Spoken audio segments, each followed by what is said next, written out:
Effectivement, c'est vrai qu'on sait que le régime crétois, maintenant c'est vraiment documenté, nous apporte une protection face aux maladies cardiovasculaires, au diabète, au cancer. Mais avec l'huile d'olive, qui est l'élément phare quand même de ce régime crétois, on commence à y voir un peu plus clair, à mieux comprendre les mécanismes.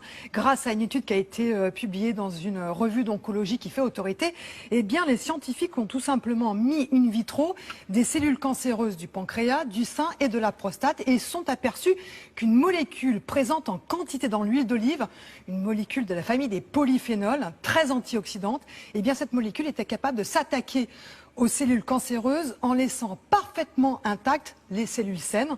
Donc un mécanisme évidemment qui intéresse. Et là c'est prouvé. Ben oui, c'est un mécanisme qui intéresse. Alors ça reste in vitro pour l'instant, mais ça intéresse. In vitro, ça veut dire qu'il n'y a pas d'oxygène? Non, in vitro, c'est dans les éprouvettes. C'est-à-dire qu'on n'est pas sur l'expérimentation humaine, mais on est dans un travail en éprouvette, mais évidemment, ça excite, ces résultats excitent les scientifiques. Alors, quels sont les mécanismes et surtout, quelles sont les recommandations de consommation de l'huile d'olive pour profiter au maximum de ses bienfaits? Explication d'un chercheur de l'INSERM.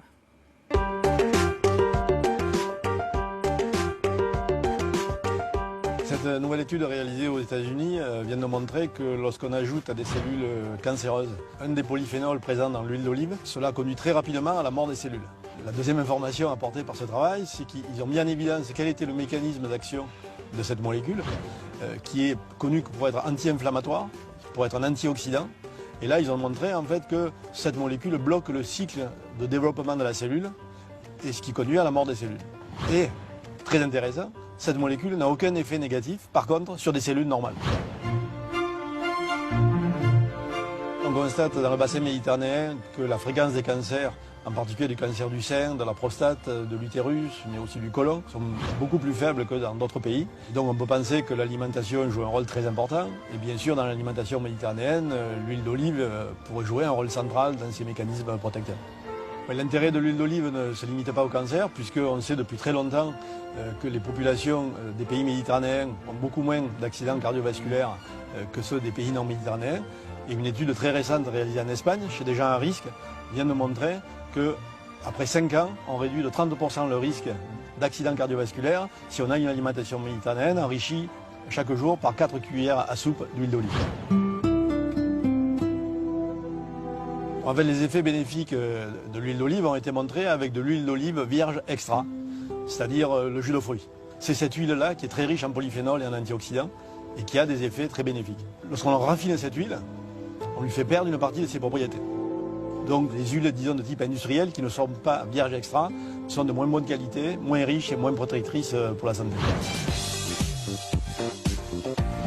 Donc pour bien utiliser l'huile d'olive, on peut l'utiliser sous forme d'olive, puisque les olives sont très riches en huile. On peut utiliser l'huile crue pour toutes les salades.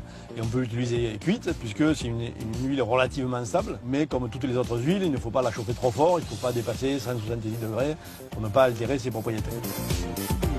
Vous me disiez, en fait, il ne faut pas mégoter sur la qualité de l'huile d'olive parce que les bonnes huiles d'olive peuvent être parfois assez chères. Enfin, oui, absolument. Et puis, il faut bien les conserver parce que vous pouvez avoir une huile d'olive de qualité, de très grande qualité que vous payez cher, mais si vous ne la conservez pas bien, elle perd ses qualités. Déjà, il faut la conserver entre 15 et 18 degrés. Il n'est pas nécessaire de la mettre au réfrigérateur. Et surtout pas comme on voit là dans des trucs transparents. Donc, pas de réfrigérateur comme l'huile de noix. L'huile de noix est instable, on la met au réfrigérateur. S'agissant de l'huile d'olive, on peut la laisser entre 15 et 18 degrés. Ensuite, un récipient hermétique qui ne laisse pas passer la lumière parce qu'effectivement, cette lumière va attaquer, va oxyder les polyphénols et les pigments dont on a parlé hier. Donc, ça dégrade sa qualité. Et puis, pareil, pour l'oxygénation, il faut vraiment un récipient hermétique bien la fermer pour que l'oxygène n'aille pas altérer ses qualités nutritionnelles. Voilà, il faut en profiter. 4 cuillères d'huile d'olive par jour, on l'a vu